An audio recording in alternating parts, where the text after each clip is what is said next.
दृष्टि आईएएस के in focus programme में एक बार फिर आपका स्वागत है। मेरा नाम है मनीष।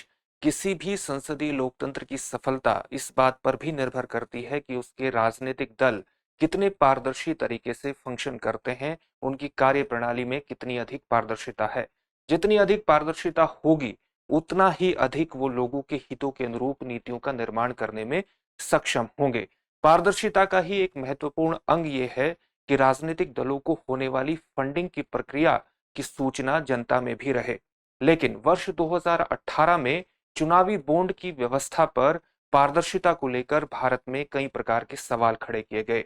यही इन फोकस में आज हमारा टॉपिक होगा और इन फोकस में हम ये समझने का प्रयास करेंगे कि चुनावी बॉन्ड से पहले की जो भारत में व्यवस्था थी राजनीतिक दलों को अलग अलग व्यक्तियों और कॉरपोरेट्स द्वारा फंडिंग करने की, जिसको हम चुनावी ट्रस्ट के नाम से जानते हैं, उसका चुनावी बॉन्ड से मुख्य अंतर क्या था। इन फोकस में इसी पर बात होगी और हमारे टॉपिक का नाम होगा चुनावी बॉन्ड और चुनावी ट्रस्ट, क्या है अंतर। सबसे पहले देखते हैं कि इस टॉपिक के अंतर्गत हमारे चर्चा के क्या पक्ष रहेंगे। सबसे पहले हम उस खबर को जानेंगे जिसके कारण ये पूरा टॉपिक चर्चा में आ गया है। इसके बाद हम चुनावी ट्रस्ट के बारे में जानने का प्रयास करेंगे कि वस्तुतः चुनावी ट्रस्ट क्या क्या है। इसके बाद हम इसकी चुनावी बॉन्ड से भिन्नता को जानेंगे, थोड़ी सी चर्चा चुनावी बॉन्ड पर भी होगी। और इसके बाद देखेंगे कि चुनावी बॉन्ड की व्यवस्था 2018 में इंट्रोड्यूस होने के बाद फंडिंग का क्या स्वरूप रहा है। क्या चुनावी ट्रस्ट के माध्यम से और चुनावी बॉन्ड के माध्यम से होने वाली फंडिंग में किसी प्रकार का अंतर है, और राजनीतिक दलों को इस फंडिंग का क्या स्वरूप रहा है। अंत में आपके लिए एक प्रश्न भी होगा, इस प्रश्न का उत्तर आपको कमेंट बॉक्स में कमेंट करके देना होगा। अगर आप इस पूरे विषय को आईएएस एग्जामिनेशन के दृष्टिकोण से देखना चाहते हैं तो ये सामान्य अध्ययन प्रश्न पत्र 2 के भारतीय राज्य व्यवस्था खंड से जुड़ेगा। तो चलिए शुरुआत करते हैं। सबसे पहले यही देखने का प्रयास करते हैं कि ये खबर कहां से ली गई है। खबर इंडियन एक्सप्रेस न्यूज़पेपर से ली गई है और खबर है electoral bonds and electoral trust, what are they and how do they differ.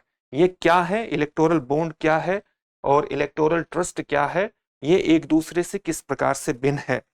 Electoral bond की व्यवस्था में पारदर्शिता के प्रश्न को लेकर सुप्रीम कोर्ट में एक सुनवाई चल रही है और सुप्रीम कोर्ट ने इस पर लगातार 3 दिन तक सुनवाई करने के बाद इस पर अपने फैसले को, अपने निर्णय को सुरक्षित रख लिया है। इसी निर्णय के कारण ये पूरा टॉपिक चर्चा में आया है। चुनावी बॉन्ड की व्यवस्था, जैसा कि मैंने बताया कि वर्ष 2018 में शुरू की गई थी। इससे पहले वर्ष 2013 में 31 जनवरी 2013 को चुनावी ट्रस्ट योजना अस्तित्व में आ चुकी है। तो दोनों योजनाएं ही हैं जो भारत में अलग अलग राजनीतिक दलों को कॉरपोरेट और व्यक्तियों के माध्यम से दान की व्यवस्था करती हैं, जो उनको डोनेट किया जाता है। दोनों योजनाएं दान की ही व्यवस्था करती हैं। जब दोनों योजनाएं दान की व्यवस्था करती है तो हमारे लिए ये समझना महत्वपूर्ण हो जाता है कि इनमें अंतर क्या है। अंतर को जानने के लिए जरूरी है कि सबसे पहले हम चुनावी ट्रस्ट को जानें कि वस्तुतः ये चुनावी ट्रस्ट क्या है। कंपनी अधिनियम 1956 की धारा 25 के अनुसार कोई भी रजिस्टर्ड कंपनी, कोई भी पंजीकृत कंपनी इलेक्टोरल ट्रस्ट बना सकती है, इलेक्टोरल ट्रस्ट का निर्माण कर सकती है। और आयकर अधिनियम 1961 की धारा 17C(a) के अनुसार भारत का कोई भी नागरिक या भारत में पंजीकृत कोई भी कंपनी या फर्म या हिंदू अविभाजित परिवार, हिंदू अविभाजित परिवार या इसी प्रकार से व्यक्तियों का संघ, व्यक्तियों का संघ इन इलेक्टोरल ट्रस्ट में अपना योगदान कर सकता है। यह आयकर अधिनियम 1961 की धारा 17C(a) व्यवस्था करती है।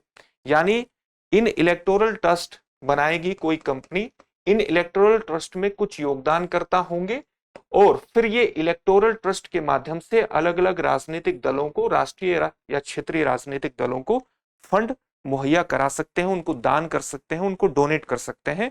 इस व्यवस्था की शुरुआत वर्ष 2013 में हुई। इन चुनावी ट्रस्ट को हर 3 वर्ष में अपना नवीनीकरण कराने की आवश्यकता है, उसके लिए आवेदन देने की आवश्यकता है। साथ ही इनके लिए एक और व्यवस्था की गई है कि एक वित्तीय वर्ष में जो इनको टोटल योगदान प्राप्त होता है अलग अलग व्यक्ति या व्यक्तियों के समूह से या कंपनियों से, उसका 95% ये पंजीकृत राजनीतिक दलों को प्रदान करेंगे। पंजीकृत राजनीतिक दलों का मतलब क्या हुआ कि जन प्रतिनिधित्व अधिनियम, पीपल्स रिप्रेजेंटेटिव, भारत का जो जन प्रतिनिधित्व अधिनियम है 1951, उसकी धारा 29A के अंतर्गत जो भारत में पंजीकृत राजनीतिक दल है उनको ये 95% योगदान दिया जाएगा। योगदान के समय योगदानकर्ताओं का पैन नंबर, भारत का अगर कोई नागरिक है या व्यक्तियों का समूह है या कंपनी है तो उनका पैन नंबर देना आवश्यक होगा, और अगर कोई एनआरआई है तो उसका पासपोर्ट नंबर देना आवश्यक है। आप देख सकते हैं कि इस व्यवस्था के माध्यम से किस प्रकार से योगदानकर्ता की पहचान को ये स्थापित कर देता होगा। तो इसमें एक पारदर्शिता की व्यवस्था रहती है।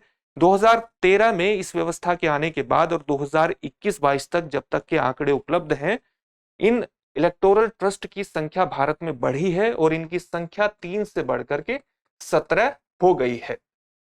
इसके ये आंकड़े हैं। हालांकि जो 3 से बढ़कर के इनकी संख्या 17 जरूर हुई है, लेकिन इलेक्टोरल ट्रस्ट के माध्यम से होने वाला जो फंडिंग है राजनीतिक दलों को, वो निश्चित रूप से कम हुई है और उसका कारण चुनावी बॉन्ड ही है।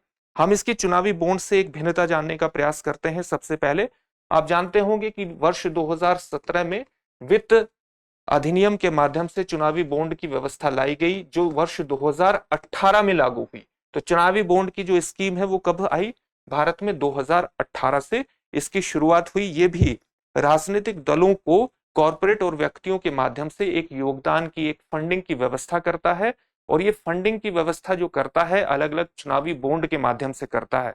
ये चुनावी बॉन्ड को ऑथराइज, चुनावी बॉन्ड को जारी करने के लिए जिस बैंक को ऑथराइज किया गया है वो है state bank of India. State of bank of India 1,000 रुपए या 10,000 रुपए या 1 लाख, 10 लाख, 1 करोड़ रुपए के चुनावी बॉन्ड जारी कर सकता है। चुनावी ट्रस्ट के अंतर्गत एक पारदर्शिता की व्यवस्था थी। पारदर्शिता की व्यवस्था किस प्रकार से थी? पारदर्शिता की व्यवस्था इस प्रकार से थी कि जहां पर एक योगदानकर्ता और एक लाभार्थी हो तो उसका पता लगाया जा सकता था। इसके अंतर्गत हम एक महत्वपूर्ण उदाहरण देख सकते हैं। वर्ष 2018 की वेदांता की एक रिपोर्ट के अनुसार, जिसमें एक ट्रस्ट था जनहित चुनावी ट्रस्ट।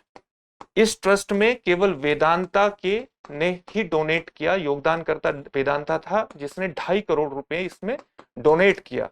और फिर इस चुनावी ट्रस्ट के माध्यम से केवल एक ही राजनीतिक दल को, भारतीय जनता पार्टी को, ये सारा का सारा डोनेशन गया। तो जहां पर एक योगदान करता है और एक ही प्राप्त करता है, वहां पर इस व्यवस्था चुनावी ट्रस्ट के माध्यम से पता लगाया जा सकता है कि कौन किसको डोनेट कर रहा है। लेकिन अगर योगदानकर्ता और लाभ प्राप्तकर्ता, लाभार्थियों की संख्या कई है, तब इसके बारे में पता लगाना बेहद मुश्किल है।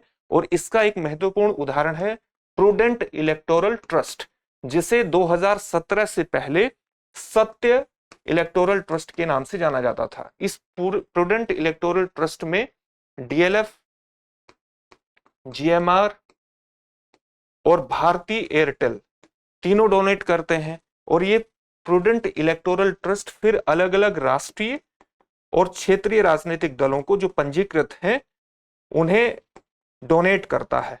तो इस व्यवस्था के माध्यम से जब इस इलेक्टोरल ट्रस्ट में कोई फंड आ गया तो किसने कितना फंड मुहैया करवाया और कौन सी कंपनी किस पर्टिकुलर राजनीतिक दल को फंड मुहैया कराना चाहती है, इसके बारे में पारदर्शिता का अभाव इसमें भी आपको देखने को मिलेगा। यानी यदि एक कई योगदान करता है और लाभार्थियों की संख्या कई है, तब भी इसमें पारदर्शिता का चुनावी इलेक्टोरल में एक चुनावी ट्रस्ट में एक पारदर्शिता का अभाव देखने को मिलेगा। लेकिन चुनावी बॉन्ड में पारदर्शिता का अभाव सबसे ज्यादा है, क्योंकि चुनावी बॉन्ड में किसी भी योगदानकर्ता की जानकारी का प्रकटीकरण आवश्यक ही नहीं है। इस आवश्यकता से, इस प्रकटीकरण से उनको छूट प्रदान की गई है। दल चुनाव आयोग को कुल दान के बारे में सूचित करते हैं।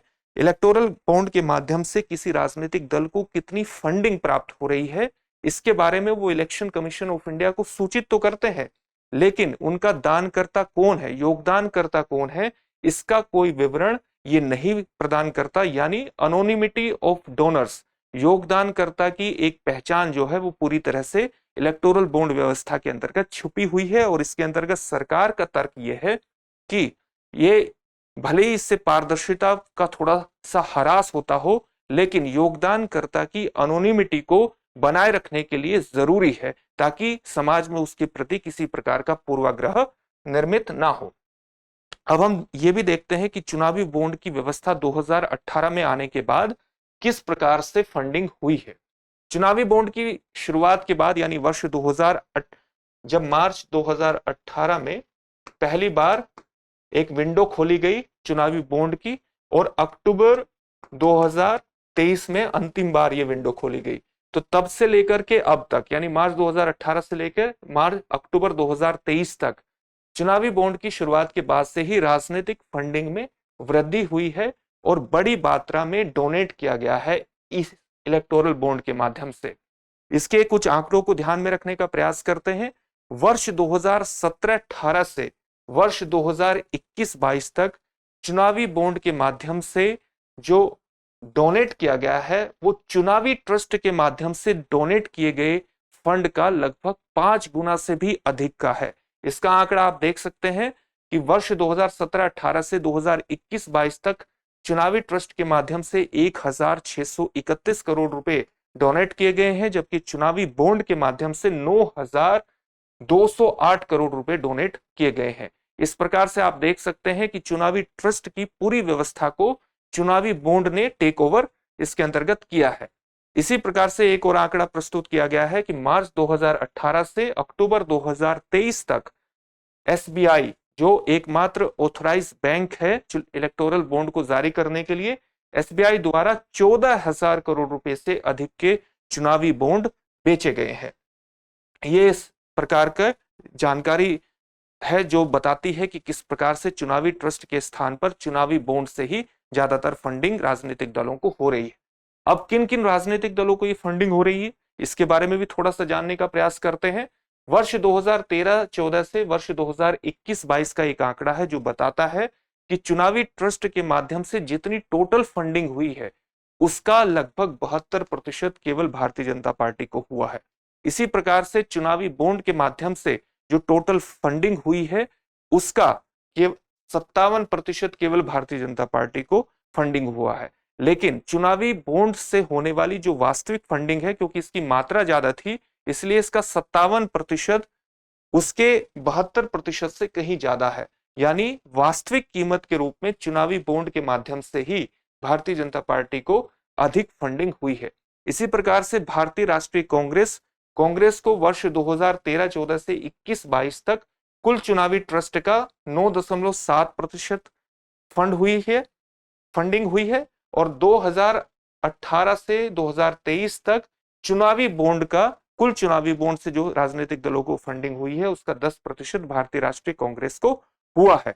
इसी प्रकार से तृणमूल कांग्रेस को जो इलेक्टोरल बॉन्ड है इसका 8.3% फंडिंग प्राप्त हुई है और इलेक्टोरल ट्रस्ट की 0.11% फंडिंग प्राप्त हुई है। हाल ही में एसोसिएशन ऑफ डेमोक्रेटिक रिफॉर्म्स, जो कि एक एनजीओ है और भारत में लोकतंत्र की व्यवस्था पर लगातार रिपोर्ट जारी करती रहती है, उसकी भी एक रिपोर्ट आई है। उसने बताया है कि वर्ष 2018 में चुनावी बॉन्ड की व्यवस्था आने के बाद जो राजनीतिक दलों को टोटल फंडिंग हुई है उसका 55% केवल इलेक्टोरल बॉन्ड के माध्यम से ही प्राप्त हुआ है, जबकि कुछ ऐसे राजनीतिक दल हैं जिनको होने वाली टोटल फंडिंग केवल और केवल इलेक्टोरल बॉन्ड पर ही निर्भर है।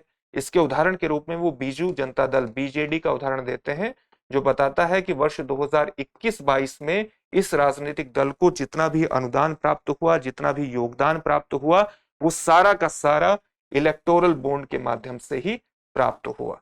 तो ये एक महत्वपूर्ण सूचना देती है जो भारत में राजनीतिक फंडिंग, राजनीतिक दलों को होने वाली चुनावी फंडिंग, या आप कह सकते हैं कि उनकी कार्यप्रणाली के संचालन के लिए जरूरी फंडिंग है, उसके बारे में हमें एक सामान्य सूचना प्रदान करती है। जाहिर सी बात है कि अगर कोई भी व्यवस्था डेवलप होती है सुप्रीम कोर्ट के निर्णय के बाद, तो वो व्यवस्था इस प्रकार से डेवलप होनी चाहिए कि भारत में अलग अलग राजनीतिक दलों के बीच एक समान धरातल पर कंपटीशन हो और वो नागरिकों के हितों के अनुरूप ही नीतियों का निर्माण कर सके, न कि किसी खास समूह या खास वर्ग के हितों के अनुरूप, ताकि उनकी कार्यप्रणाली और ज्यादा बेहतर तरीके से भारत के हितों का ध्यान रख सके। इससे संबंधित एक प्रश्न देख लेते हैं। प्रश्न क्या है? चुनावी बॉन्ड यानी इलेक्टोरल बॉन्ड स्कीम की शुरुआत किस वर्ष हुई थी? आपके ऑप्शंस हैं 2013, 2018, 2021 या 2023। इस प्रश्न का उत्तर आप हमें कमेंट बॉक्स में कमेंट करके जरूर दीजिए। फिर से एक नए सेशन में आपसे मुलाकात होगी। धन्यवाद।